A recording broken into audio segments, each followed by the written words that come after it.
ભારતની સંસ્કૃતિમાં મહામંત્ર આપ્યો છે વસુધૈવ કુટુંબકમ.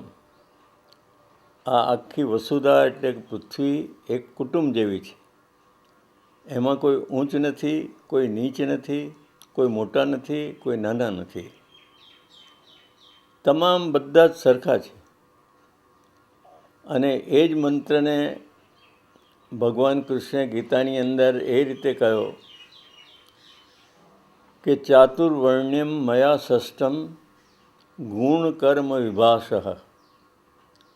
મેં 4 વર્ણોનું સર્જન કર્યું છે, તે એના ગુણ અને કર્મ પ્રમાણે, જન્મ પ્રમાણે નહીં.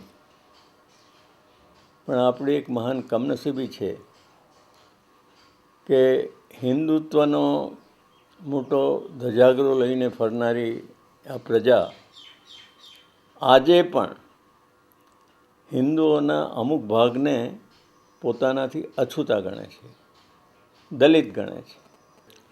અશુષ્ટતા ગઈ નથી એટલું જ નહીં, પણ બહુ જ વરવા સ્વરૂપે કેટલેક ઠેકાણે આજે પણ ચાલુ જ છે. જેને દલિત કહેવામાં આવે છે એ સમાજનું એક અંગ હોવા છતાં ગામની બહાર એણે રહેવાનું, પરવાડે રહેવાનું. ગામની અંદર એમને કોઈ રહેવા દે નહીં. ઓલ મેન આર ઇક્વલ એમ ભારતનું બંધારણ કહે છે, પણ હજી વાસ્તવ જીવનની અંદર તો all men are not equal. અને એમાં જાણે સમાજના પ્રથમ આવનારા સવર્ણો છે અને પાછળથી આવનારા જેમ દલિતો છે, એવી માન્યતાને આધારે જેમ આપણા સમાજની અંદર કોઈ બાઈનો પતિ ગુજરી જાય અને એનું એક બાળક હોય, એ ફરી પરણે ત્યારે પતિને ઘેર જાય ત્યારે એનું બાળક પણ એની આંગળી પકડીને ચાલે, એને આંગળિયાત કહેવાય છે.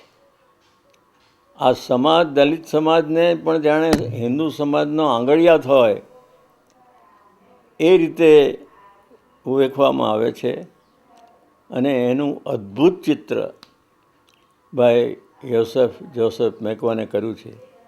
મેં તો એમની આ ચોપડી વાંચી નહોતી, પણ એકવાર હું દિલ્હી બહારગામ જતો હતો તો પ્રવાસમાં હું થોડી ચોપડીઓ સાથે રાખું છું. એમાં કોઈકે મને કહ્યું કે આ વાંચજો ચોપડી, એટલે આંગળિયાત ચોપડી હું લઈ ગયેલો. એ મેં વાંચી અને એની મારા મન પર એટલી બધી અસર થઈ, એના વર્ણનો અને એના દૃશ્યો, કેટલાક પ્રસંગો જોઈને તો મારી આંખમાં આંસુ આવી ગયા. મને થયું આવું અદ્ભુત પુસ્તક અત્યાર સુધી મેં બીજું વાંચ્યું નથી.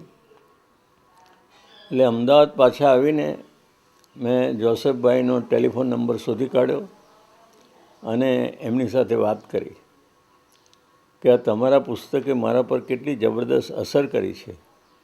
એ પછી મને મળવા પણ આવ્યા અને પછી તો વાતચીતમાં એમના બીજા પુસ્તકો પણ એમણે મને મોકલી આપ્યા હતા.